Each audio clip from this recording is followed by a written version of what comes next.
Show produced by Philip Nye, supported by Anita Tay. We have Olivier Fangnan on social media. 05511119997 is our WhatsApp number. Just write it down because we're about having a very, very interesting conversation here. So my guest first broke onto the scene with the Boys Kasa series, and then he further climbed up the ranks, featured in a lot of A-list movies. He was named Richard Asante by his parents. I'm talking about Enchua's sweetheart. He's the only boss with one S. Bam. And I'm a dingo. That weekend, we are waiting halfway. Kalybos, my brother, how are you doing? I'm doing good. I'm doing good. Good to have you here. Good to be here. When I posted your picture on Facebook, man for say, Obi say, "Awaria yo." They say you're looking nice. Oh, because I had to affirm that notion. Because yeah, when they say I got.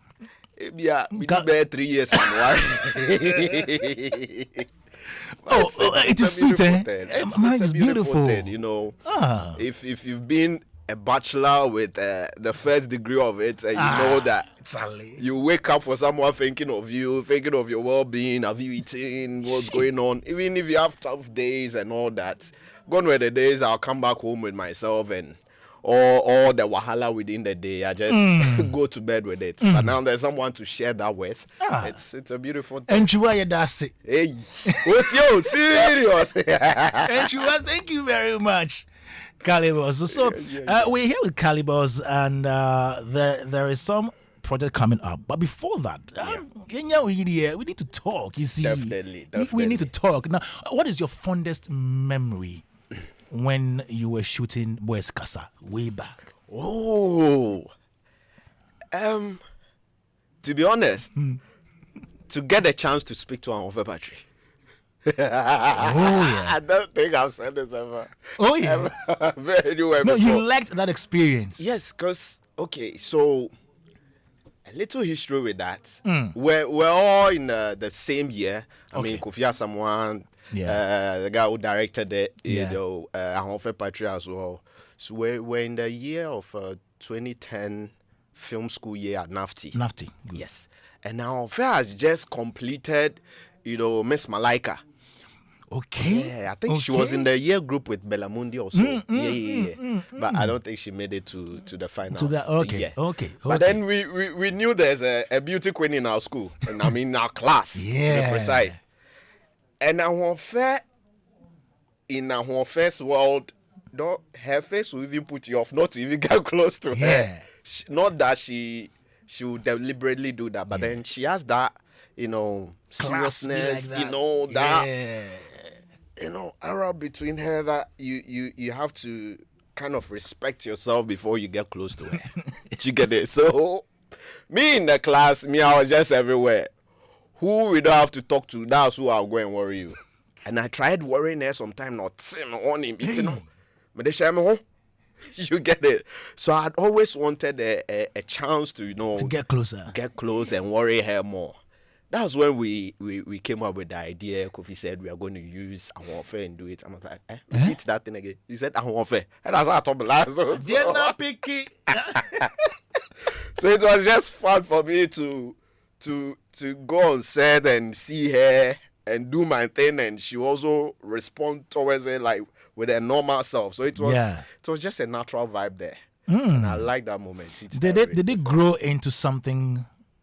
It grew into more passionate. I wouldn't say passionate, but it grew into a bond that strengthened our relationship with friendship. Okay, you understand? Because she wasn't really a people person to have chat with. But me being there, always poking her, worrying her to talk and all that. So now she had a safe haven with me. Oh, exactly. Right. I can go into a room, we'll chat, she'll go out, bring food, many BAD, you get what I mean. So she became very fan of me, and I also became very fan of her. So we're just on that. There were even speculations you guys were dating. I mean, I think I'll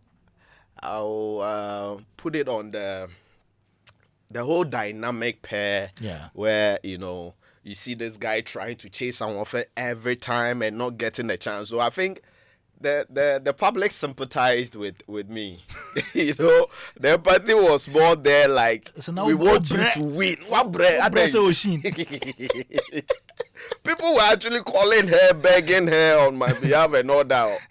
But then I think that was what made the Boys Kasa series more publicly accepted, because people understood what we were doing, and they could put themselves in my shoes. Yeah. That and it was something going on. People who really want to have attention of others and they are not getting, and they always end up messing up and all that. So yeah, it was fun.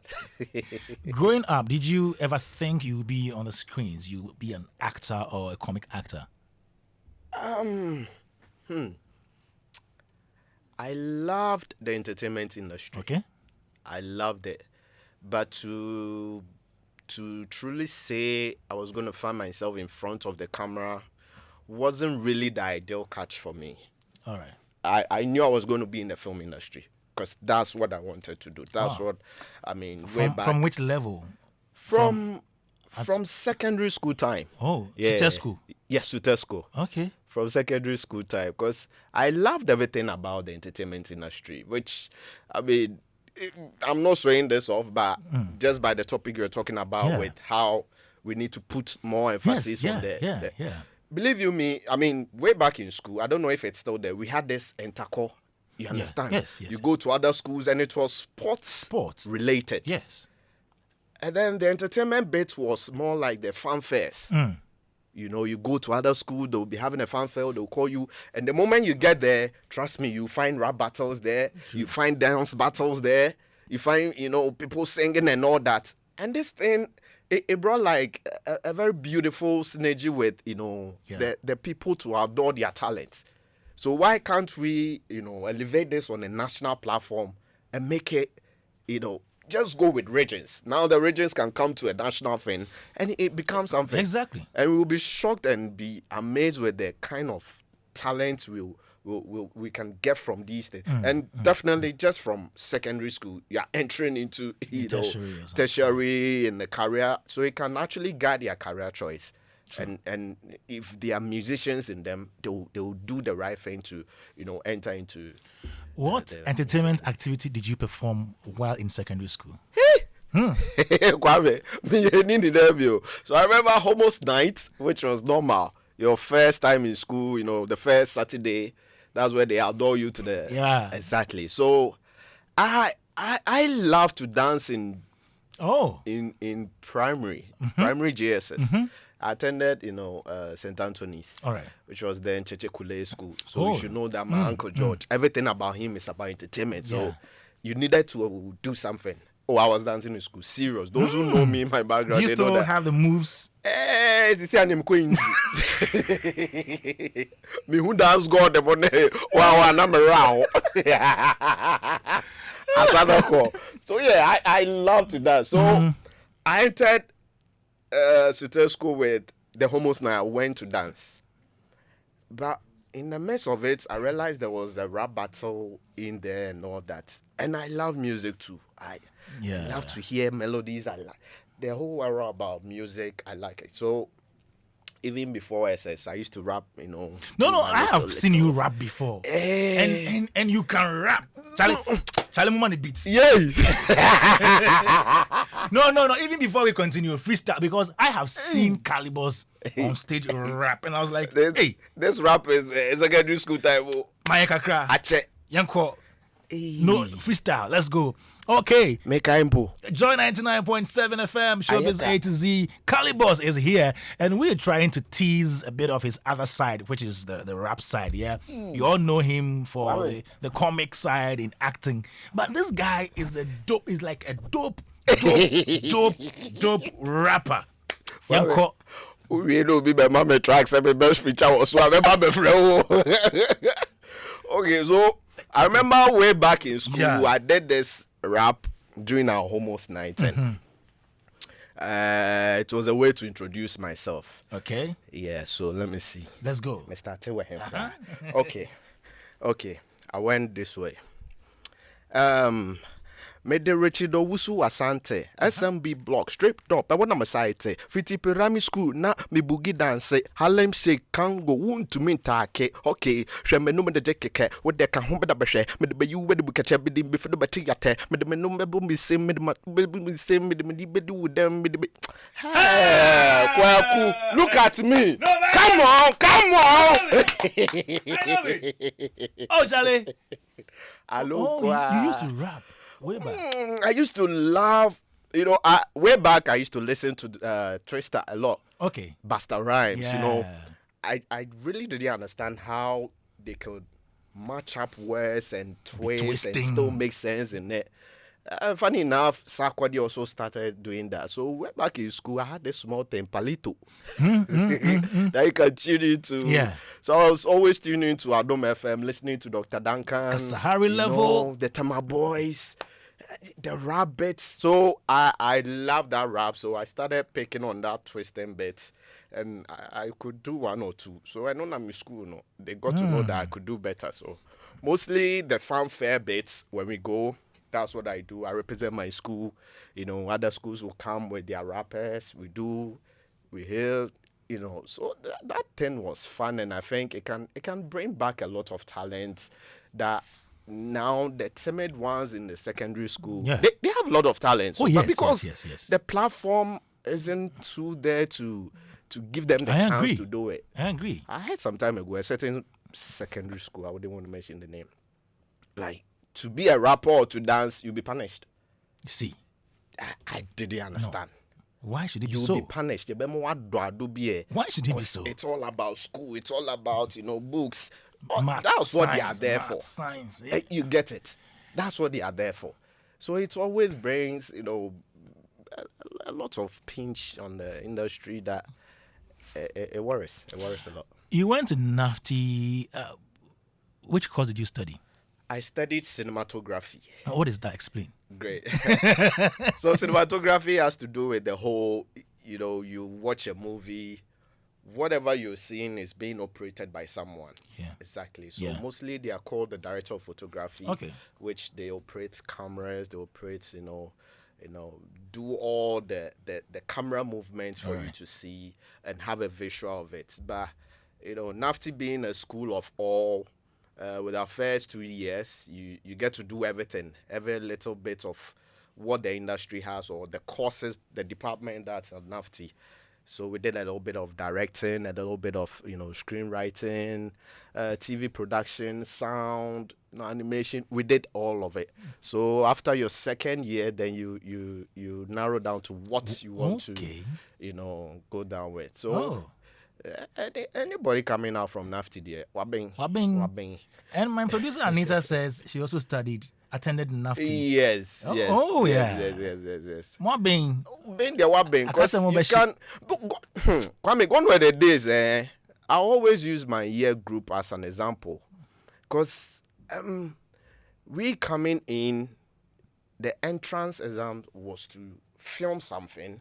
Before? Yeah, you do a practical, then you come and write, an entrance exams as well. So for some of us, it put us on a little higher level because I was studying, understudying my boss in the industry, John Passer. Okay. So I was his camera assistant for him on Spar Production, set, Venus Films. I mean, we're doing adverts and all that. So my reason to go to NAFTI, funny enough, on Shelly's sets, you find my boss. Shelly also attended NAFTI. Yeah. The sound guy, Mauli Tofa. So all the crew guys were like NAFTI guys. And when we are filming, and then Shelly will bring in, an instant when they were filming in school, something happened. Like the fun when they say things about NAFTI. Uncle be cry or you get me? But this was me that I've the cinematography I wanted to do. I'd learned the best part of it from my boss, which is John Passa. So I didn't really see the need to go to school for it. You get me? But then per what they were saying about NAFTA and all that, I told him no. Charlie. I want to just go and learn the theory bit of it too. So yeah, me coming into NAFTA, I wouldn't boast about it, but then I was on a upper hand above my other because colleagues. you have the practical experience.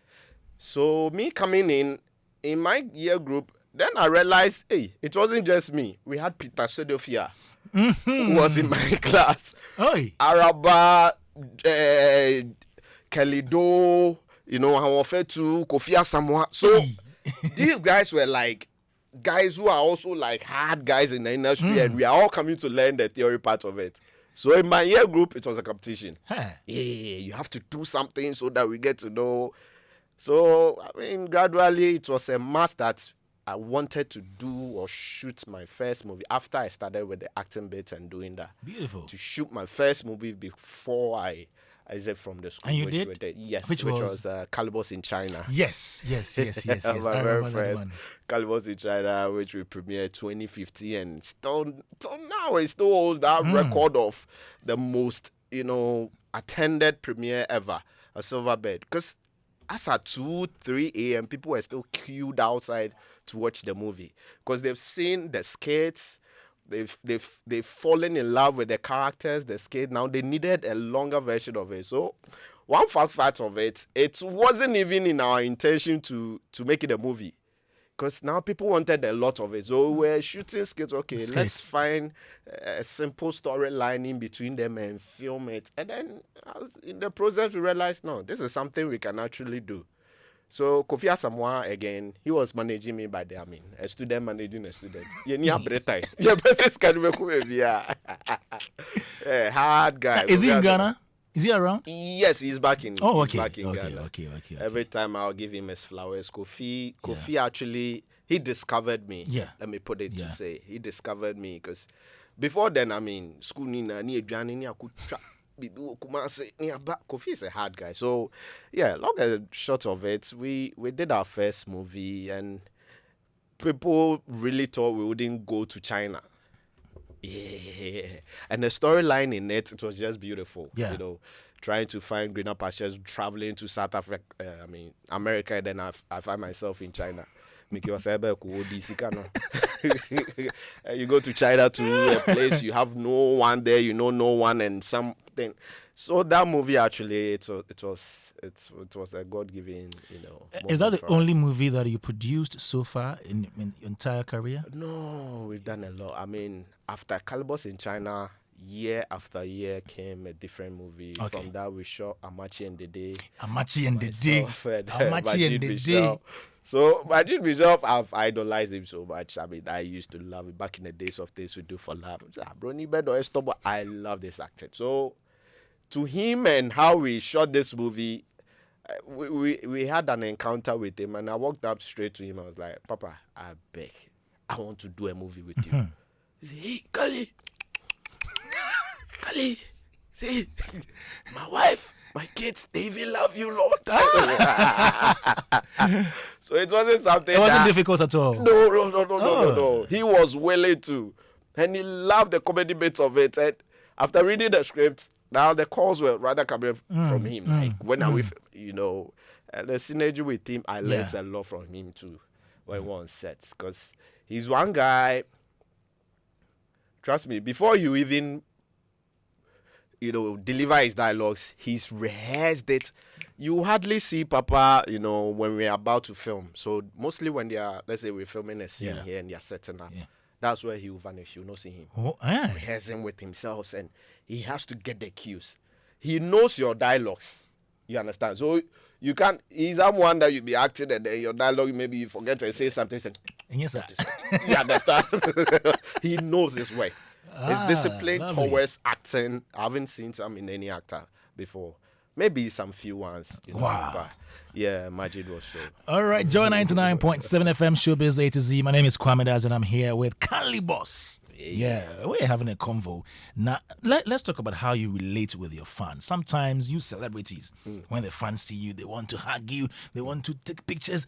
How do you relate with them in that manner? I've been a fan of someone before. I've been a fan of John Dumelo before. I've been a fan of, Majid. Let me just put it in the entertainment industry. I've been a fan of a lot of people, and I knew the kind of joy I had the first time I met John Dumelo to take a picture with him. I was so happy. Me print grab bomb them. You see, I grab my you get me? So I didn't know what. Oh yes. I mean, now not about that one.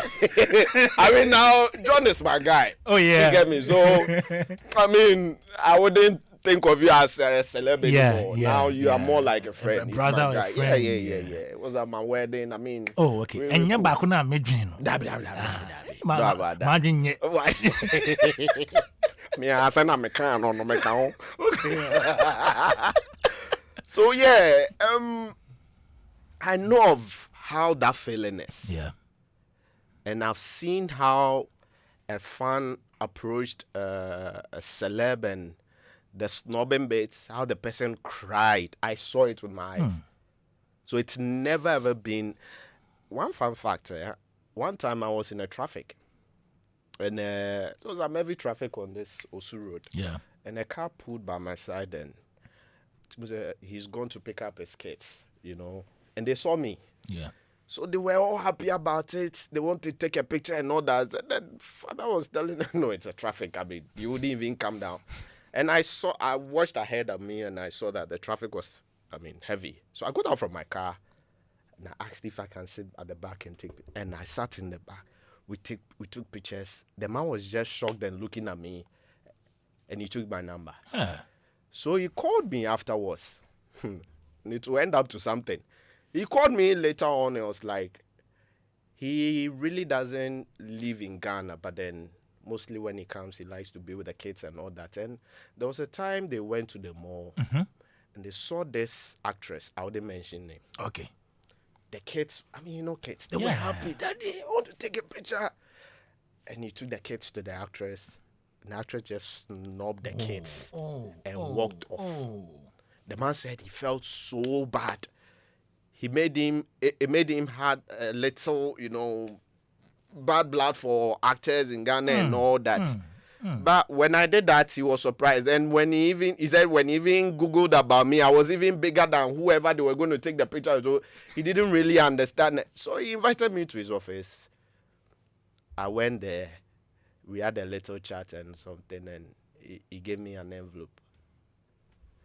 And this envelope, brand name were her. Because as a paper. So, me pejako so grada, I see like $100 so I wasn't any interest or anything. So, I sat back in my car, I drove off. Something hit me like, open the envelope. Open it. I opened the envelope and it was a check. I flipped it. You want to hear the amount? I want to hear that. You have the biggest free bono money I've ever had in my life. It was 100,000 Ghana cedis. Which year was this? This was 2016. 2016? Yes. 100,000 Ghana cedis. Check. Yes. Huh. And I'm the top of my second car. So you see. I sat in the car. I remember I go home and that was when I opened it. It's like, so get me. The foolish sense of me, I called the man back. It's like, boss, sorry, I told you, I think you made a mistake in the zeros. Cause good boy. The zeros is he laughed. So I know that. Now you say 100 Ghana. You thought it was 100 cities. So long and short of it, I don't really see the reason why some of them might do that. Because take away the blessings that come out of it, this guy sleep. But then these are the people who made you. You understand? I get it. Without the hill, without the accolades and all that, you are no one. Basically, you celebs are also human beings. Sometimes you have something you're dealing with. Exactly. You're not in the right frame of mind. That bet is there. Yeah. But Kwame, guess what? This thing of, can we take a bit? It doesn't even take a minute. Yeah. Whatever you are dealing with, you can pause to drink water, can't you? True. So I don't think it's any big deal of, trying to. I admit, some of them are very. So we went to premiere. This was John and John. I think our third movie. Yeah, Itakrade. Yeah. So I think God is love or something. Some popular trouble be in Itakrade. We were there and we were eating, and this man came in and he saw me. I mean, I was with my crew. Kofi, all the guys were there. He came and my hand was in the fufu. Eating fufu. He came and he held my hand. Hey! Kalybos, Bele,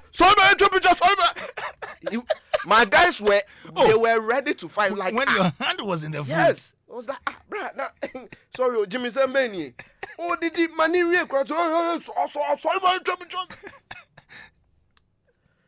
I was a bit peeved because it didn't really make sense. Yeah. But then I had to calm down and realize there are some two different type of people. Of course. I mean, I had to a little bit teach him lesson, kakra. What I say is he was wearing a very nice kaftan, white kaftan. Same one now pajamas. And I'm so many two netting. Make graffiti netting na.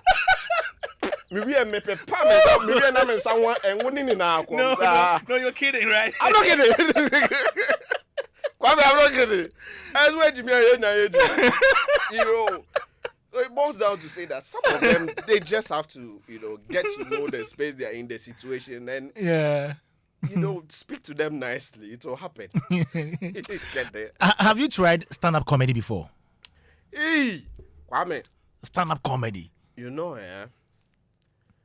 The whole scope of comedy, you need to understand your strong, your strong belonging. Good. I'm easy going with people with what I'll say to bring humor and all that. MCing, I get to do it. I put in and all that. But put me on the spot to tell a joke, I'm blank. That's it. That's it with me. Mine is true acting. Okay. I can act the joke out perfectly. Do it. I mean, have a conversation, bring it out perfectly. But to sit and write about a joke, and so it made me understand that to be a comedian doesn't necessarily mean you can be a stand-up comedian. Yeah. You have your sector of where you belong to. But then I've tried it a couple of times. I've done it. My first one I did, so this was an event promoter in Europe. Right. I even have the picture. So they organized an African, they called it an Afric comedy. All right. So then they picked me from Ghana. They picked Emanuela. The Nigerian, yes. Now she's old. Now she's old. Now Sister Emanuela. I even think we came to one of was it Joy or something to have an interview some time ago. Anyway. And then they picked in Jugush, he's from Kenya, and Kasime from Uganda. Yeah. So it was a whole Africa and one guy from South Africa.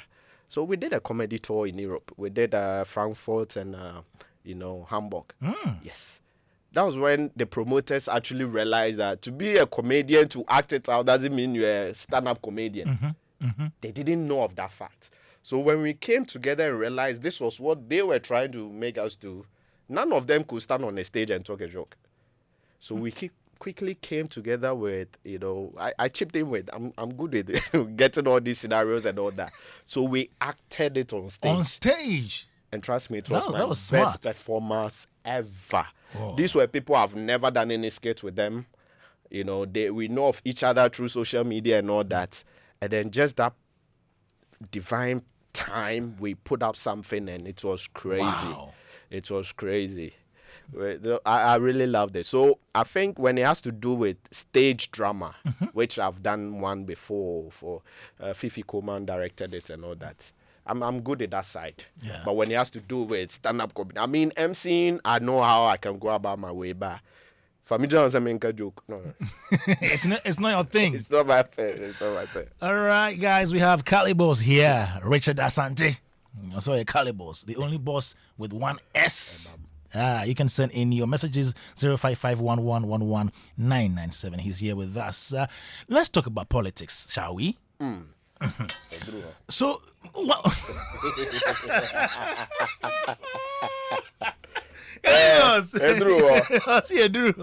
Yeah. No, why did you decide to get involved in politics as an actor, as a comic actor, a comedian? I've always had this thing with me to get involved in something I believe it's right. I believe it will serve a purpose for someone. Never about any selfish gain. Never about any talk about it. Whatever I joined with MPP, I've never gained anything from it. Oh. But then this was my reason to it. Again, if you have an Ashanti home and we pay with TV so that and the family know that you are on TV with them, the moment you're on TV, you are rich. Yeah. Oh, you have all the money in your pocket. Kwame, if I was to tell you back in the days when, you know, free SHS never came on. Yeah. Ebedru September be anu medwa. But the amount of school fees I pay, I shock. Because, you know, from the family side, from the mother side, and even in my area, my community are living. Do you get it? And all of it were coming out of school fees. You know, they come and it's about school fees,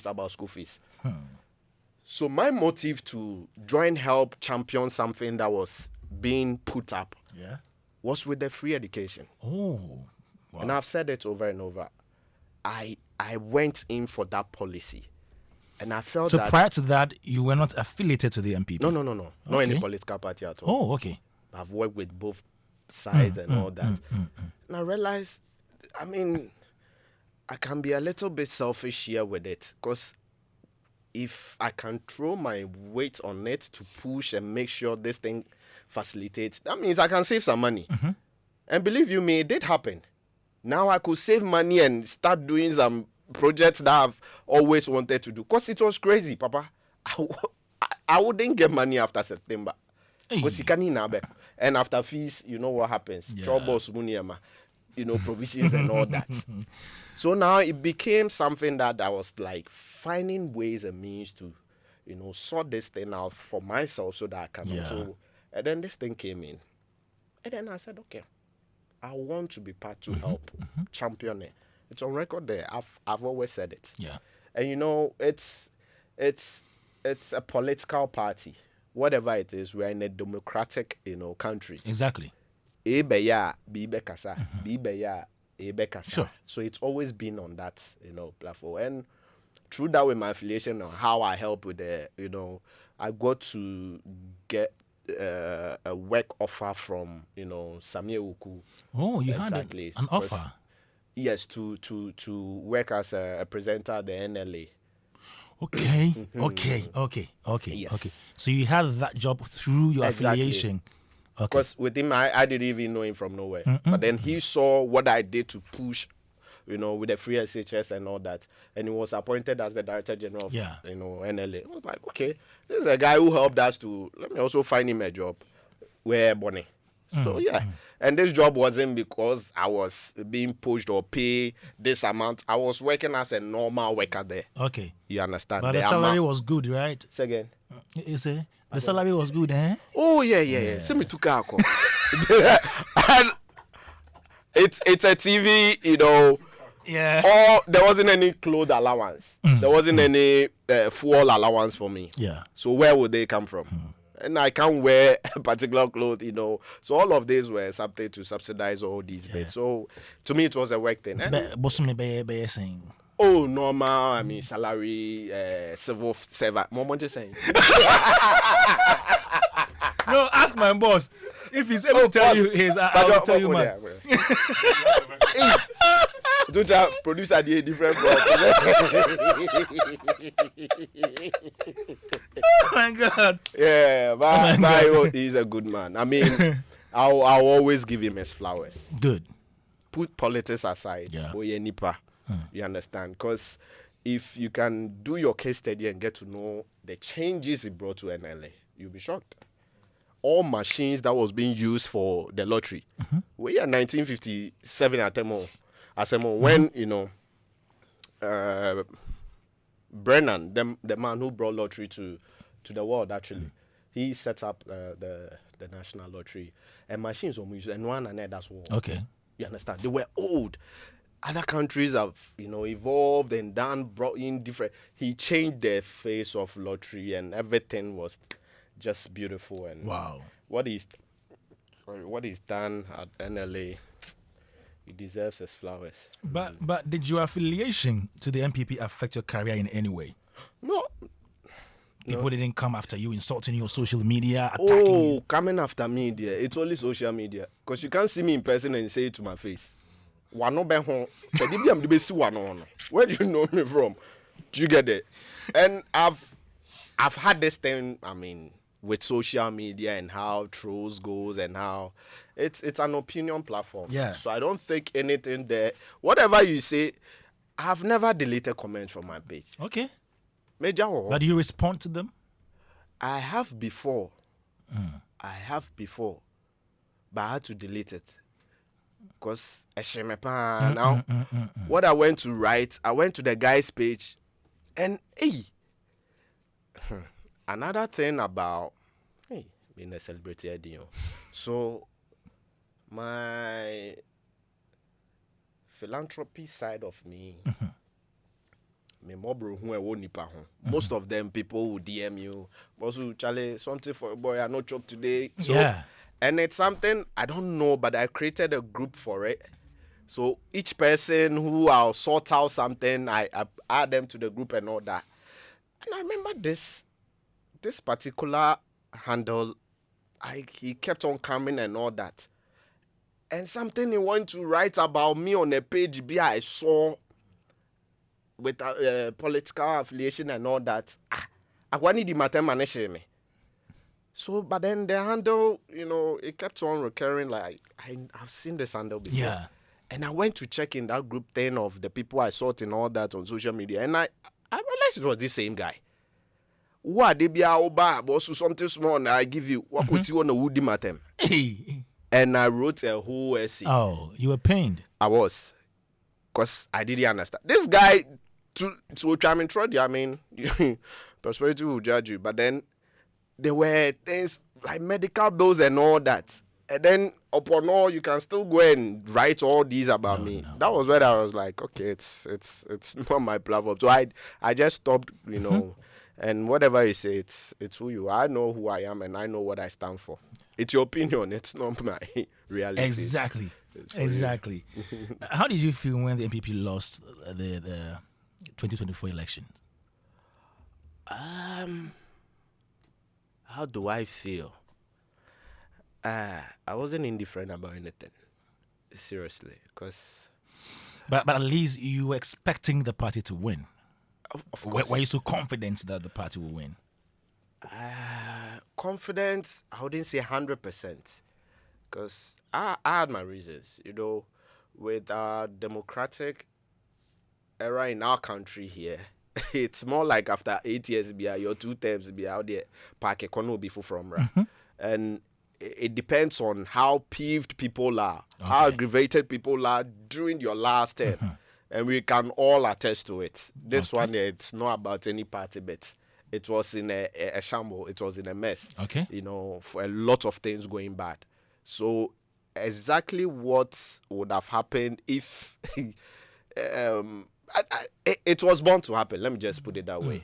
For them to also sit back and, you know, report about everything that's gone on, how the people received. It got to a time, they weren't really for the people.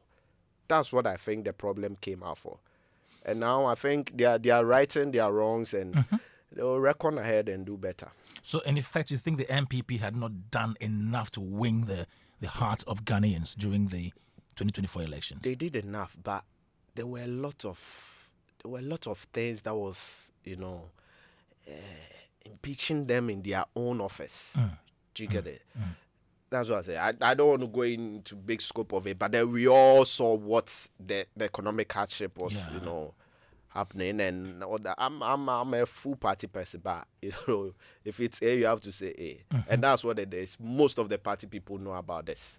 You understand? There was problem. There was Obi and Aswadi, things weren't going right. Obi and Aswadi in the party. It's a man is who was that? Why not? Hey, Kwame. At someone, Monsieur 05511119997. Kalybos is here with us today, and we're having a conversation, a beautiful one, of course. Do you think Dr. Bawumia was the right choice for the party? Beautiful, because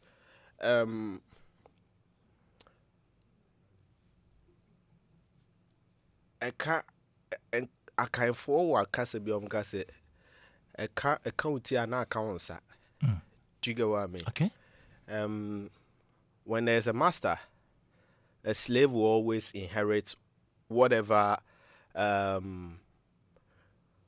kakas or whatever problem it is. Do you understand? Yeah. Distinguish him from the master. Okay. And the master, you mean former president? You only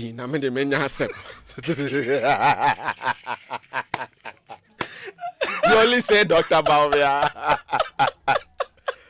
Do you get it? Kalybos will kill me today. And you see, I'm just straightforward with stuff. Good. What it is. And most of the party people know. This is not something new. And only one caucus or conference call. You can't come out to say, because that's what it's been. And Diom Kudru say, you understand? Yeah.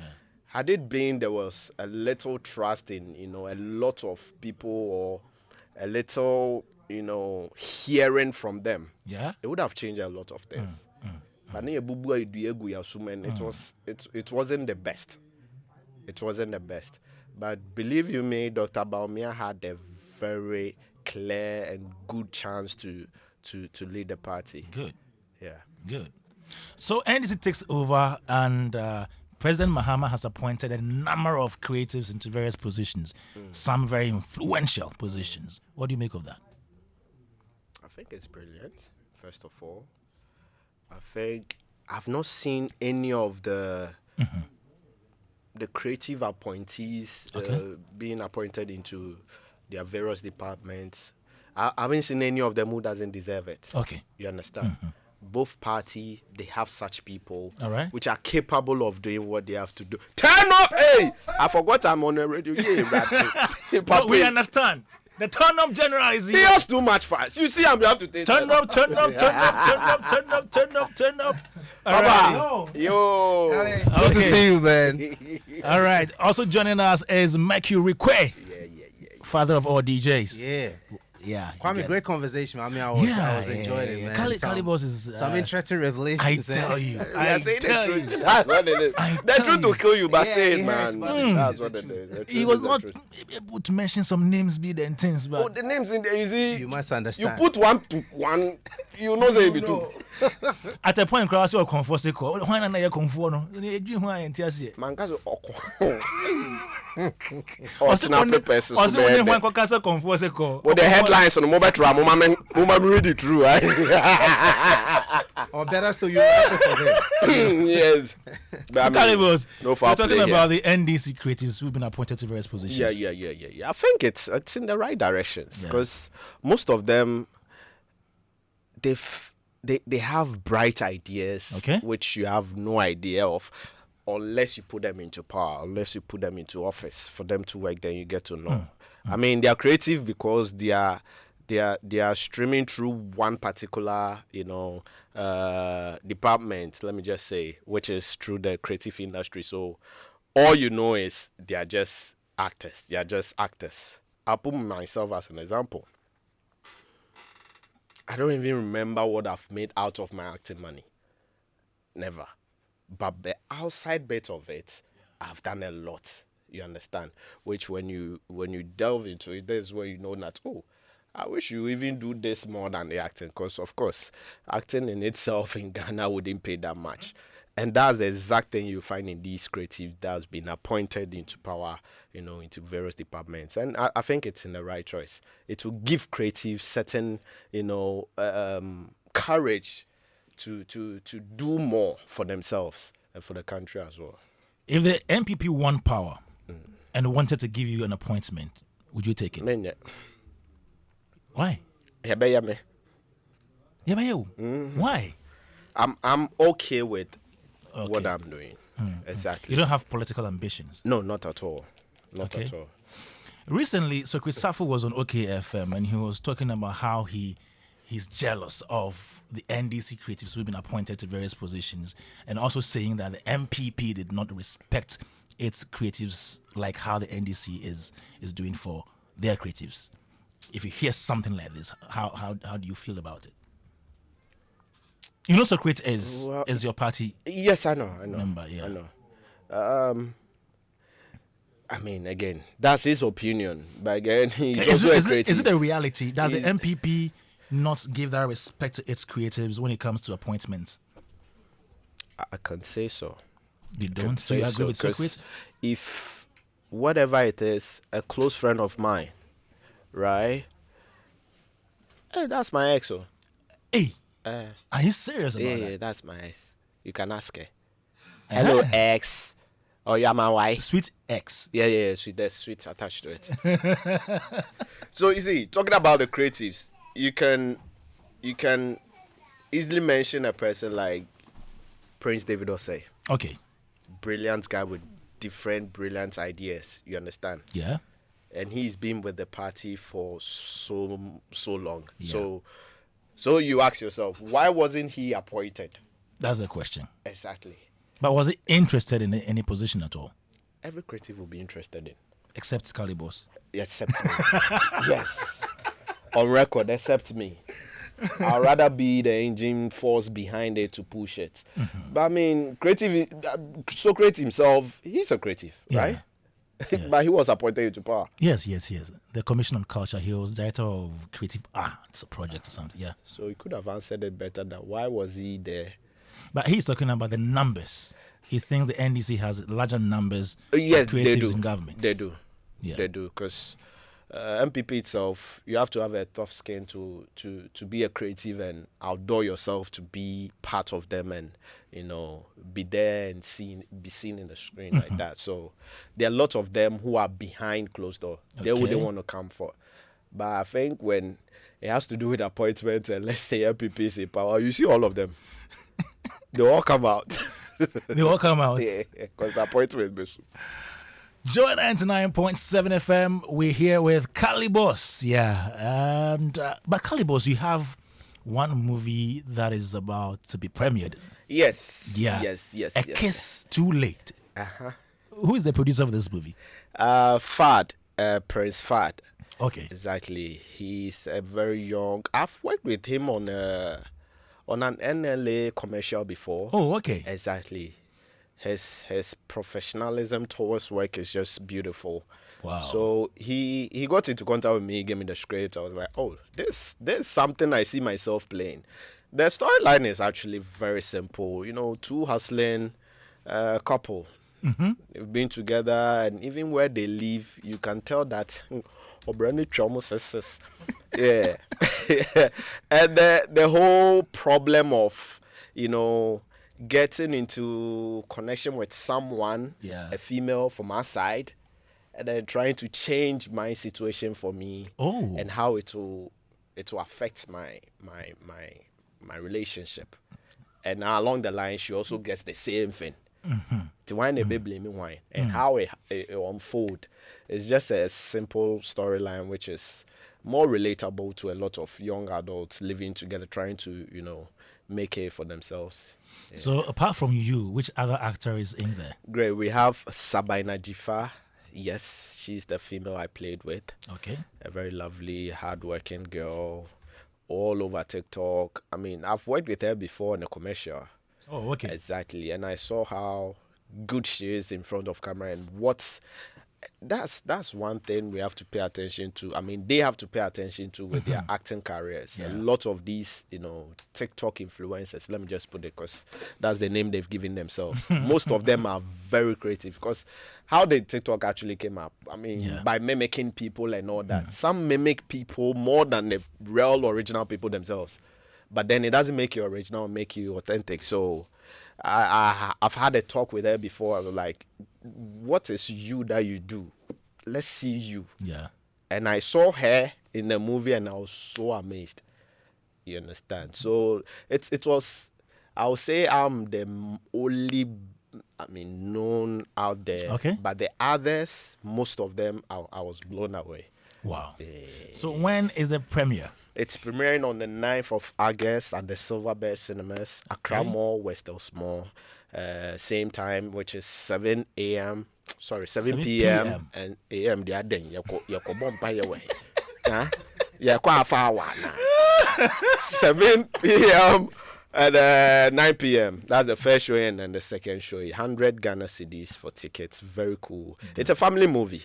Nice. Exactly. You enjoy it. Me and Nate definitely humor the empire to that. You get all the rom-com in it, the storyline beautiful production, quality on top. This is a movie that's worth your money. So. All right, Kalybos is still here with us. Let me introduce to you our special guest, another special guest. She used to be a regular here. She dog we. She's been appointed. We have in the studio Soraya Opare Riley, and she is a talent manager and events planner. Let me say hi to Soraya. Hi, How Soraya. you doing, darling? Long time. It has been. Soraya. Yeah. Is it because I'm married? All You of are you calling are my someone exes. darling? Everybody here is my ex. Okay, then You are not Then the only it's one. okay. It's not just you. Except me, quick. My way is selfish. Oh, why feel darling? Somebody darling. You. Okay, I get it. It's okay. Look at all the things wifey has been doing for you. Okay. Then Mercury Quay is also here with us. He is host of Cruise Control on Hits FM, also the founder of Ghana DJ Awards. Turn up. Yeah, right. Okay, and we have we have our next guest who is also a former artist. Yes. He's a former artist and now an artist manager. Sir. Yeah. Who be that? Nana Poku Ashes. Give it up for him. Former artist from Faith Project. Yeah. Who do you mean now? Ashes, welcome to the show. Thank you, Kwame. Good. So before, okay, even Kalybos is not leaving now. I think the next topic for discussion, I'm very sure you'll be interested in it. Sure. We're looking at performers and how event organizers treat them. So the organizers were here the previous years and they said, oh, they've been charging too much. They've been doing this. So now we have brought them and their managers to talk about it. So Kalybos, please stay on for us. And even before we switch to the next side of the conversation, let me pick thoughts from Mercury and the rest of the guests right here. All the things we've said so far, the conversation we had with Kalybos. Mercury. Yes, sir. Yeah. You know, our man is here. We've been talking about politics, Right. Marriage and everything. Right. And the politics side, he was trying to swerve, but it's okay. It's essential, to keep him afloat. I want to say that I really appreciate, his progress. I have been a fan from day one.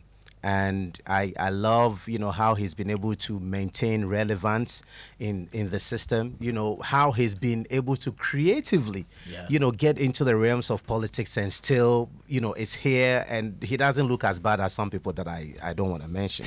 So, congratulations to him, I saw him at the Guinness Ghana DJ Awards, punched by Majid. Oh, you punched Majid. Yeah. Oh, that was when we were going to premiere Amachi and Dadzie. Okay. We came on with Moisha, right? Moisha, excellent stuff. So, kudos to him, and I'm wishing him all the best on his upcoming project. We'll be there to support him. Great. Yes. Great. Nana Bogu Ashes. We have our brother here today. We've spoken at length regarding a lot of things, but he has a movie that he started in coming up 9th August, which is Too Late. A Kiss Too Late. A Kiss Too Late. A Kiss Too Late. A Kiss Too Late. Yeah. The kiss didn't come early. That kiss brought a whole lot of things. Nana Bogu Ashes, any word for our brother? Is that personal experience? I should think so. Well, every movie can fit. The synopsis, it can fit because you need to have a real life story to have something to say about a movie. So yeah, if it's happening before, then that means you can relate. It has happened before. To you maybe. Anyway, yeah, the growth of Kalybos has been exceptional. You know, I have known him from NAFTI. Okay. Yeah. Wow. You know, trying to carve his way into limelight, and which he has done it so beautifully. Comic with knowledge, I call it so. Yeah. You see, a lot of comedians, quote unquote, don't take the educational part serious. Yeah. But if you combine the two, it gives you power. And then, you know, because he's an art director, coming from an art school, I'm expecting to see the cinematography on point, storyline on point, a lot of detailing and coloring on point. But he didn't make the movie. No, but then he didn't make I'm trying to help you out. He didn't make it, but He's like, I'm just saying because he's coming from a background. I'm not catching you, but that's one bit of having dual, you know, pressure. Yeah. I'm a cinematographer by profession, and I'm acting. And I see a camera angle that they are filming, and I realize this is not the proper way, and even with lighting. So I end up always doing, and I can't sit and watch. Do you understand? And good to know that most of the camera guys, you know, the DOPs, they know my background. So any, you know, something I chip in to say, let's do it this way and all that. They listen to you. They welcome and okay, that's beautiful. They act upon it. So yeah. Well, you know, when people of that stature come, like, create stuff, it gives it some weight. A lot of people appreciate Tyler, but they don't know his background. He's got solid school background from Fusel. Don't play. And that's one of the top schools in the world when it comes to movies, and that's the guy's background. He went to school, he went to study. So he chooses everything with detail and precision. And that's what I'm expecting from you if I'm going to watch a movie from Kalybos. I'm not just watching the movie, because some of us, we've passed that stage where we watch movies. I look out for so many things. Yeah. That's so you don't just watch. No. That's so true. Yeah, you're always on set doing something, and then when you are watching a movie, you're watching what everybody's watching. No, I'm not watching that. I don't remember watching a movie just once. Yeah. I watched it like 3 times. Okay. There are things you need to spot. Watching camera You're angles watching with the technical. without- Yep. Exactly. The cinematography must talk to me. Exactly. I'm watching every picture with detail. You know, so that's what I'm expecting from you. And if we get like more of this coming in our industry, I'm sure, you know, our thing will look beautiful again. We need. I don't understand why the NAFTI students are not used. I really don't understand. Are they not used? Are your people not? I think they are underused in this country, if you ask me. They are all targeting TV stations. Yes. Majority of them, as soon as they are done from that place, is TV stations. You see, the film bit, the film industry itself, its production house already have people there. They don't go in for others. Do you understand? Venus Films has its cinematographer there. You know, Shelley has. Okay. So it's hard to penetrate in that sector. Whereas, you know, the TV side, It's already made. there are lots. There are lots that you can work from. So trust me, a lot of them are there. But to have that, and for a production house to constantly use you, like my boss, for instance, John Passer. I don't. So everything about John Passer should be someone who he recommend. Do you get it? But to come in from, it's hard for them, because you are now come to build up the trust with them. You know, as the director. Wow. I think when you have a limited budget, especially in this industry, you have a limited budget. It doesn't allow you to take risks. Yeah. So what happens usually is the students come in, and before I'm going to give a new person a chance to actually get behind the camera and put my whole production behind them, I need to see 6, maybe I would say 5-6 years worth of working. But And also, unfortunately, because of YouTube and social media, a lot of young people don't want to cut their teeth, I would say, like, gorilla train. They just want to, I finished school, I should get that job. So it's a double-edged sword. Yeah. It's both sides. Okay, Soraya, your words to Kalybos, that's all. I have nothing to say to this man. He has not paid child support. He has not paid alimony. He just got married. He just got married and left me. All right, John 99.7 FM and Kalybos, I think you can do better.